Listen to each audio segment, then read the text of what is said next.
கிழக்கு தொகுதி என்பது இது பாரம்பரியமான திராவிட முன்னேற்ற கழகத்துடைய தொகுதி. 1977 எம்ஜிஆர் அவர்கள் தமிழ்நாடு முழுவதும் வெற்றி பெற்ற நேரத்திலும் கூட கிழக்கு தொகுதி திராவிட முன்னேற்ற கழகம் வெற்றி பெற்ற இடம். முதலில் நாம் 77 எம்ஜிஆரை எதிர்த்து செய்கிற போது இளைஞரணி, அன்றைக்கு இருக்கிற இளைஞரணி செயலாளர் தளபதி அவர்கள் இளைஞரணியை தட்டி இப்படிதான் வேலை வாங்கினார். அந்த நிலையில கிழக்கு தொகுதி என்பது கொஞ்சம் பாடுபட்டு தான் ஆக வேண்டும். கிழக்கு தொகுதியில இது மட்டும்தான் பழையன்னா Milky Mist, only Milky Mist. Aachi Masala, எந்த சமையலும் ருசி தேடும் ரகசியம். 20 ரூபாய். நான் நேரடியாக உங்களிடம் தேர்தலுக்கு வந்து விடுகிறேன். 304 பூத் இருக்கிறது. கிட்டத்தட்ட 2,17,000 வாக்குகள் இருக்கிறது. 2,17,000 வாக்குகள் என்று சொன்னால் ஒரு 17,000 வாக்குகள் குறைவாக பதிவானாலும் 2 லட்சம் வாக்குகள் உறுதியாக பதிவாகும்.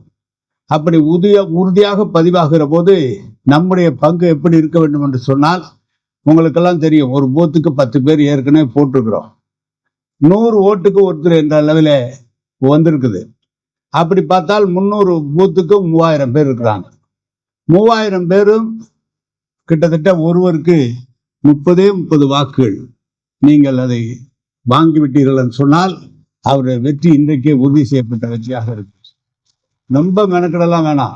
10 பேர் இருக்கிறீங்க. அந்த 10 பேரும் ஒவ்வொருத்தரும் உங்களுக்கு 100 ஓட்டு கொடுத்துருக்கு. 100ல் ஒரு பங்கு 30 ஓட்டை நீங்க எப்படி கவர் பண்ணணும், அது எந்த ஊடு, எப்படி இருக்கிறாங்க, அவங்களுக்கு யார் உறவினர், யார் சொன்னால் அவர்கள் கேட்பார்கள் என்பதை கண்டறிந்து நீங்கள் உன்னிப்பாக மைக்ரோ லெவல் என்று சொல்வார்களே, அப்படி குறுகிய அளவிலே நீங்கள் பணியாற்றுவோர் என்று சொன்னால், நாம் பெரிய அளவில் பெரிய கூட்டம் போட்டு ஊர்வலம் நடத்தி அல்லது வார்த்தைக்கு வார்த்தை பேசி அல்லது அவர்களோடு மல்லு கட்டுவதை காட்டிலும் இது லகுவான வேலை. 90,000 ஓட்டுகள் வாங்குகிற போது அவர் 10-15,000 ஓட்டு வித்தியாசத்தில் நிச்சயமாக கிழக்கு தொகுதியில வெற்றி பெற்று விட முடியும்.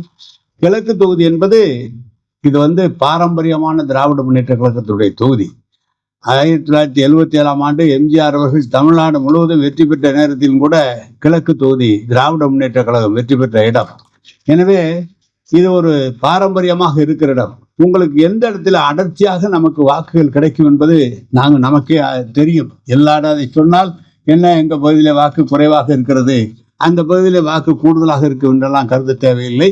ஒரு இடத்திலே நம்ம எங்க வருகிறோம் என்று சொன்னால், நமது காந்தி மார்க்கெட் இருப்பது நமக்கு மிக மிக பெரிய பலமான இயக்கம். 10,000 வாக்குகள் இந்த ஒரே இடத்தில் கிடைக்கக்கூடிய இடம்.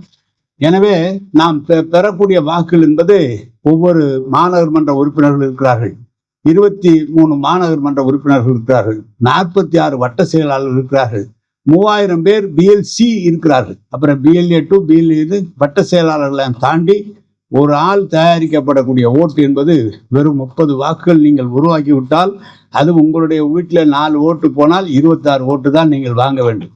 அப்படி வாங்கி விடுவீர்கள் என்று சொன்னால் அவருடைய வெற்றி எந்த கும்பனாலும் தடுத்து விட முடியாது.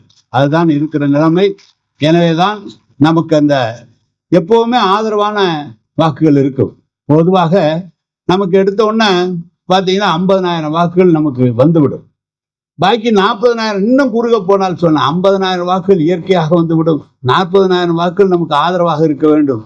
அவர்களை அழைத்து வந்து வாக்கு சேகரிக்கிற வேலை தான் நம்முடைய வேலையாக இருக்கும். இதை தான் நுணுக்கமாக முதலில் நாம் 77 எம்ஜிஆரை எதிர்த்து செய்கிற போது இளைஞரணி, அன்றைக்கு இருக்கிற இளைஞரணி செயலாளர் தளபதி அவர்கள் இளைஞரணியை தட்டி இப்படிதான் வேலை வாங்கினார். அந்த நிலையில கிழக்கு தொகுதி என்பது கொஞ்சம் பாடுபட்டு தான் ஆக வேண்டும். கிழக்கு தொகுதியில ஒரு பக்கம் ஒரு பெரிய கல்லூரியினுடைய அவருடைய ஓனராக இருக்கிறார், கல்லூரியுடைய அவர் சொந்தமாக கல்லூரி வைத்திருக்கிறார். ஒரு பக்கம் பெரிய அளவிலே பணம் வைத்திருக்கக்கூடிய நடிகர் வருகிறார். ஒரு பக்கம் நம்முடைய கிறிஸ்தவ சமுதாயத்திற்காக உழைத்து கொண்டிருக்கிற ஒருவர், உங்களிடம் சாதாரணமான ஒருவர் உங்களோடு வருகிறார்கள். அவர்களுக்கு தேவையான எல்லா உதவியும் நாங்கள் தளபதி அவர்கள் ஆணையிட்டிருக்கிறார்கள். அவர்களுக்கு நமது அமைச்சர் அவர்கள் மூலமாக அனைத்தும் அவர்களுக்கு கிடைக்கும். எனவே வந்திருக்கிற நம்முடைய வட்ட செயலாளர்களும் மற்றவர்களும் செய்ய வேண்டிய பணி இதுதான். வாதாட வேண்டியதில்லை, போராட வேண்டியதில்லை, ஊர்வலம் நடத்த வேண்டியதில்லை, எதுவும் செய்ய வேண்டியதில்லை. அந்த வாக்குகள், குறிப்பிட்ட அந்த வாக்குகளை நீங்கள் பேக்கெட் பண்ணி விட்டுன்னு சொன்னால் கிட்டத்தட்ட இதை செய்தால் 1 லட்சம் வாக்குகள் வந்துவிடும். எனவேதான் ஏற்கனவே பெற்ற 50,000 வாக்குகள் என்பது இந்த முறையும் அந்த 50,000 வாக்குகள் வரும். இதை நுண்ணிய கணக்காக வட்ட செயலாளர்கள் பணியாற்ற வேண்டும்.